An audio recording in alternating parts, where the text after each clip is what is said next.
Saint-Esprit. Amen.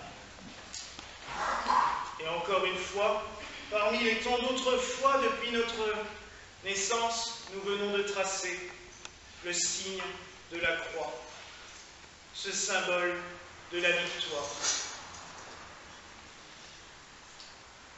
Pendant longtemps, et je reprends un peu le sermon que j'ai fait dimanche dernier à Toulon, puisque c'est la continuité, les dimanches se suivent, et cette année, la correspondance est très belle. Nous avions l'évangile où le Christ nous dit « Prends ta croix et suis-moi ». Et pendant longtemps, au mépris même de la plus grande tradition chrétienne et du sens même de la croix, on nous a fait croire qu'il fallait souffrir pour accéder au ciel. Il fallait se mortifier. Il fallait vivre les pires souffrances du monde pour avoir le droit au paradis. Et en ce moment-là, on a fait subir encore plus aux jeunes sœurs, aux jeunes moines, dans les communautés religieuses, des pénitences extrêmes en leur disant « Tu gagneras ton ciel en souffrant ». Ce n'est pas ce que le Christ nous dit. Oui, le Christ est mort sur la croix. Oui, il l'a porté tout au long du calvaire. Mais dans un seul but, la résurrection. C'est cela, la fin de tout. Et c'est pour cela que dans la liturgie gallicane, à part la Semaine Sainte, il n'y a pas le Christ sur la croix d'autel, ni sur la grande croix. Ici, nous avons la chance d'avoir une très belle croix glorieuse. Mais la croix est un symbole de victoire, ce n'est plus un symbole de mort. Oui, jusqu'à la mort du Christ, c'était le pire des supplices. Il n'y en avait pas de pire. Hein. La croix était réservée aux esclaves, aux moins que rien. On a fait subir au Christ le pire des supplices. Mais il l'a transformé. Il en a fait un symbole de victoire et un symbole de vie qui, dans les anciennes traditions et dans beaucoup d'autres traditions non chrétiennes, est un symbole de vie et a toujours été un symbole de vie. Vous avez tous vu la croix égyptienne, l'angle. Vous avez tous vu. Alors je vais utiliser un terme, ça va vous faire bondir. Si je vous dis swastika. Ah oui, c'est vrai que ça a été détourné et mal utilisé il y a 70 ans, c'est clair. Mais à l'origine, chez les Indiens, c'est un symbole solaire, un symbole de lumière, un symbole de vie. La croix, croisement de ceux du monde céleste et du monde terrestre, a toujours été le symbole de la vie. Et le Christ, justement, est mort par ce symbole-là. Symbole en effet utilisé par les Romains comme un supplice, mais lui, par sa mort et sa résurrection, nous a tout simplement dit, non, la croix, c'est le symbole de la victoire, de la vie. Et d'ailleurs, plus tard, bon, il nous a dit qu'il avait une apparition. Ça, Constantin, on ne sait pas trop, parce que c'est très mystérieux sa vie, et notamment sa conversion est encore plus mystérieuse et sans doute politique, mais il n'empêche que Constantin a choisi, à un moment donné, comme symbole de son armée, la croix. Et par la suite, souvent, on a utilisé la croix comme un symbole de victoire. Tous ceux qui se sont placés sous la croix au cours des siècles, ça a été un symbole de victoire et souvent ils ont obtenu la victoire sur les forces négatives. Et dans notre vie de tous les jours, et on le voit par tout ce que nous faisons. Le prêtre, je ne sais pas, j'ai arrêté de compter le nombre de signes de croix qu'on fait. Entre ceux qu'on fait sur nous ou ceux qu'on fait pour bénir, il y a des jours, ça n'arrête pas. Je me souviens d'un dimanche assez récent où entre la messe, les confessions, les bénédictions d'objets, Je ne sais pas, dans la matinée, dans la journée, combien j'ai tracé de signes de croix. Mais, tout simplement, tout ce que l'on marque de la croix, on veut lui donner vie. C'est le symbole de la vie. Au croisement de la croix, c'est tout simplement l'être humain. Et un être humain debout, bras étendus vers le ciel, il est en croix. Et il attend ce qui descend du ciel pour venir en nous. Nous sommes marqués par ce signe. Et notre monde l'est aussi. Vous l'avez entendu dans la prière, les 4 confins. Et il y a un très beau poème de Francis James qui a été repris par Brassens dans une chanson, la prière, par les 4 horizons qui crucifient le monde. Oui. Notre terre est marquée de la croix. Nord, sud, est, ouest. Elle est sous cette protection. Nous sommes marqués par ce sceau de la croix. La croix est un symbole de victoire. Et je reviendrai même sur quelque chose qui a marqué les esprits au 7e siècle. À Tours, dans la cathédrale, comme dans toutes les églises, il y avait une croix très brillante, dorée, avec tout plein de pierres précieuses, parce que c'était vraiment la chose la plus marquante. Et d'ailleurs, dans les liturgies récentes, on le voit de plus en plus. Regardez la cathédrale de Strasbourg, quand vous rentrez, ce qui vous marque le plus, c'est la croix dorée qui est dans le fond du chœur.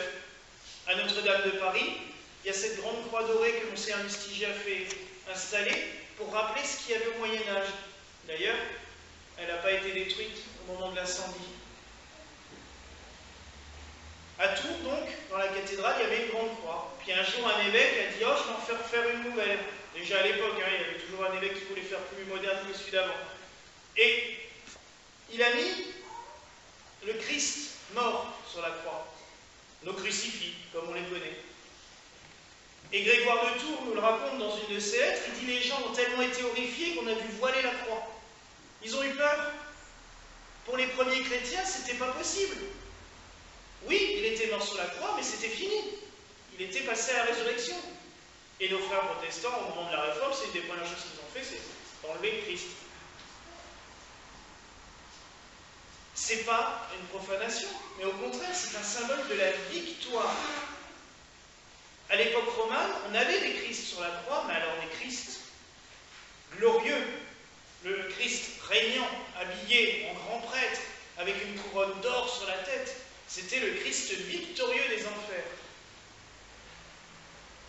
La liturgie gallicane a toujours été empreinte du mystère de la croix pour plusieurs raisons. Premièrement, parce qu'elle est attachée aux traditions des premiers chrétiens, mais aussi parce que notre pays, la France, a bénéficié de largesse d'une reine à une époque, Sainte Radegonde, femme de Chilpéric. Et cette reine était très malheureuse en couple, au point qu'un jour elle a dit à son mari « Reste dans ton palais, prends toutes les maîtresses que tu veux, moi je m'en vais à Poitiers et je vais fonder un couvent. » Et elle a créé un couvent, et comme elle avait quand même gardé des très bons contacts avec tous les souverains de partout, elle a fait venir une relique de la vraie croix, qui est venue de Constantinople. Et au moment où les prêtres, c'est des prêtres syriens qui ont ramené cette relique, et Vénance Fortunat, qui était l'évêque de Poitiers à l'époque, nous raconte dans le détail tout ce qui s'est passé. Et au niveau de Migné, à quelques kilomètres de Poitiers, le cortège est arrivé. Et le clergé de Poitiers est venu à sa rencontre.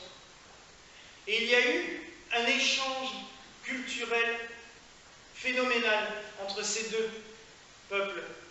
Les prêtres syriens ont appris aux prêtres gaulois comment célébrer la croix chez eux, et d'un autre côté, le clergé de Poitiers, dont Vénance Fortunat, leur a appris les hymnes que eux avaient composés en l'honneur de la croix. Et ces deux rites se sont interpénétrés et sont restés dans la tradition des Gaules. Pendant longtemps, ça avait disparu, malheureusement. Nous avons pu le ressusciter, et c'est ce que nous allons vivre dans quelques instants. Nous allons bénir les 4 horizons. Une bénédiction qui va bien plus loin que juste nous-mêmes. Nous-mêmes, nous recevons la bénédiction à la fin de la messe. Mais là, nous bénissons la terre entière. Comme si, d'un point précis, le prêtre ou l'évêque qui va bénir vers les 4 points, une croix gigantesque partait et entourait toute la terre pour demander à Dieu, encore une fois, de répandre sa bénédiction sur nous. Nous allons le supplier. Encore une fois, nous allons dire Kyrie eleison, 12 fois à chaque bénédiction. Vraiment pour que ça marque cette bénédiction. Et avant, j'encenserai la relique. Nous avons de la chance, une chance énorme. Un prêtre orthodoxe, il y a une dizaine d'années, nous a offert une toute petite parcelle de la relique de la croix du Christ. Il y en a que quelques morceaux, hein. Et je sais qu'à une époque, on a dit on pourrait faire une charpente immense. Les scientifiques, maintenant, l'ont prouvé, c'est totalement faux. Avec le nombre de morceaux de croix qu'on a dans le monde, si on les multiplie par 10 pour l'inconnu, on a à peine de croix accrocher le Christ sur la transversale. On n'a même pas la hauteur. Donc, il n'y en a pas autant que ça. Nous avons une toute petite écharpe, mais ce n'est pas grave. Le symbole est là, c'est la croix du Sauveur, où il a versé son sang pour nous. Elle est imprégnée du sang de notre Seigneur Jésus-Christ.